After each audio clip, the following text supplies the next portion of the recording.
The bells of St. Wycliffe rang through the misty English countryside, their echoes rolling over the hills like a benediction and a warning all at once. Guests in silk and velvet spilled from carriages, their laughter rippling through the chilly morning as the great doors of the chapel opened. The union of the Ashbournes and the Harcourts was not merely a marriage.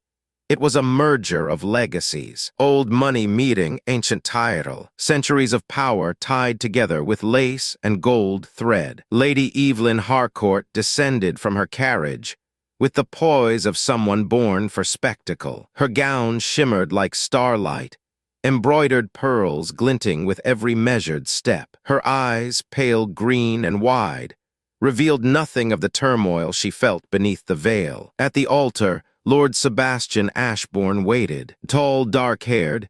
His expression was carved from restraint. He had been raised in marble halls where feelings were to be locked away like family jewels, displayed only when convenient. His mother, the formidable Lady Celeste, sat in the first pew, her gloved hands folded neatly on her lap. She had orchestrated this marriage as if it were a diplomatic treaty. For generations, the Ashbournes had been custodians of power and reputation. Nothing threatened that, not rumor, not emotion, not love. The ceremony was flawless. Their vows echoed under the vaulted ceiling.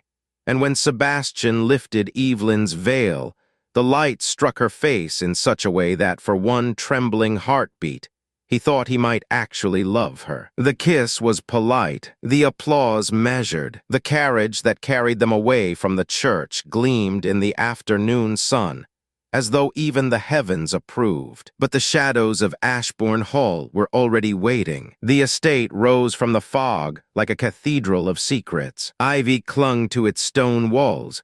Portraits of stern ancestors watched from the halls. Servants whispered of omens. The cracked mirror in the bridal chamber, the black swan seen on the lake that morning. That evening, the great hall glittered with celebration. The tables were heavy with silver platters.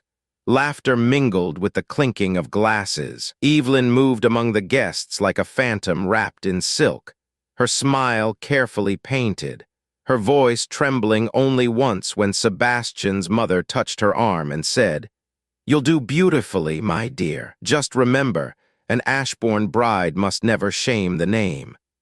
Later, when the revelers faded and the candles burned low, the house grew still. The corridor outside their chamber was long and silent. Evelyn paused before the door, her reflection in the polished brass handle looking back at her like a stranger. Inside, the fire crackled. Sebastian stood by the window, looking out into the mist-covered garden. He turned as she entered, his eyes unreadable. "Are you all right?" he asked softly. She nodded, but he could see the fear beneath the gesture. He poured 2 glasses of wine and handed her one. "To new beginnings," he said. She hesitated, then raised it. "To truth," she whispered. The word hung between them like an omen. When the letter came, it arrived the next morning, delivered by a trembling servant who refused to meet Sebastian's eyes. It was addressed to him in a familiar hand, one that belonged to a man he despised,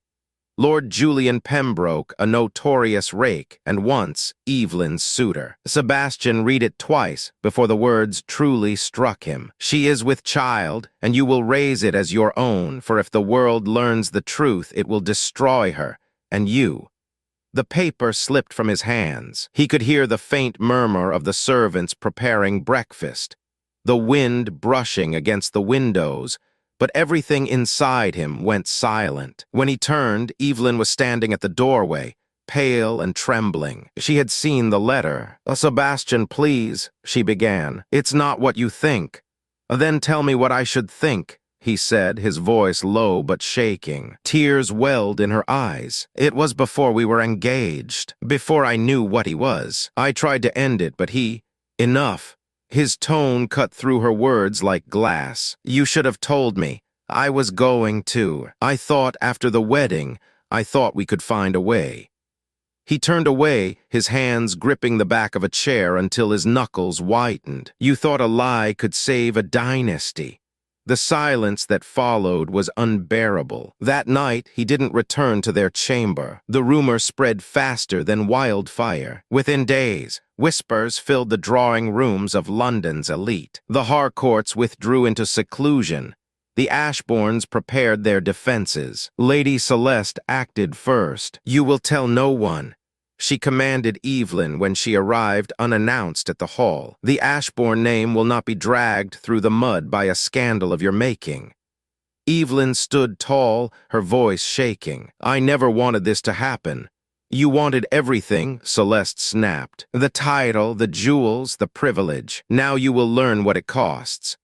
But Evelyn's mother, the widowed Countess of Harcourt, had secrets of her own. She sent for Sebastian in private. "My daughter made a mistake," she said, her tone sharp as frost. "But if you cast her out, you destroy not only her, but yourself. Our families are bound. If one falls, the other follows." Sebastian looked at her, fury warring with despair. "And what of my honor?" "Honor?" she said bitterly. "Honor doesn't feed estates or silence gossip." He left without answering. Days turned into weeks. Evelyn was kept out of sight. The windows of her room shuttered. Servants avoided her eyes. She wrote letters to Sebastian every night, letters he never read. And then one morning he vanished. The newspapers said he had gone abroad to manage family holdings. Some whispered he had gone to duel Lord Pembroke. Others said he fled the shame. Only Celeste knew the truth.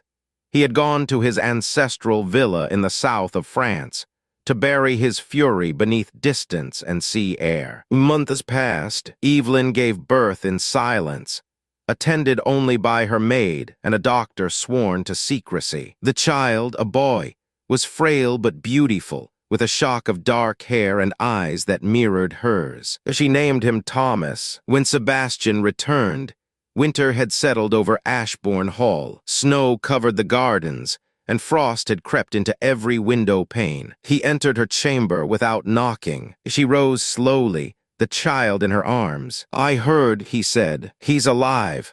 Evelyn nodded, tears brimming. "Please see him." He hesitated. Then, as he looked down at the tiny face, something in him broke. The child reached out, grasping his finger with perfect trust. He swallowed hard. "He's not to blame," he murmured. "No," she said softly. "None of us are."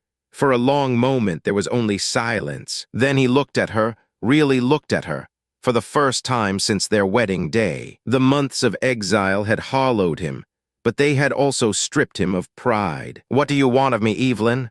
"Forgiveness," she whispered. "Not for me, but for him. Let him carry your name. Let him have a chance." He turned away, staring at the snow. "I cannot love him." "Then love the truth," she said, "and that will be enough."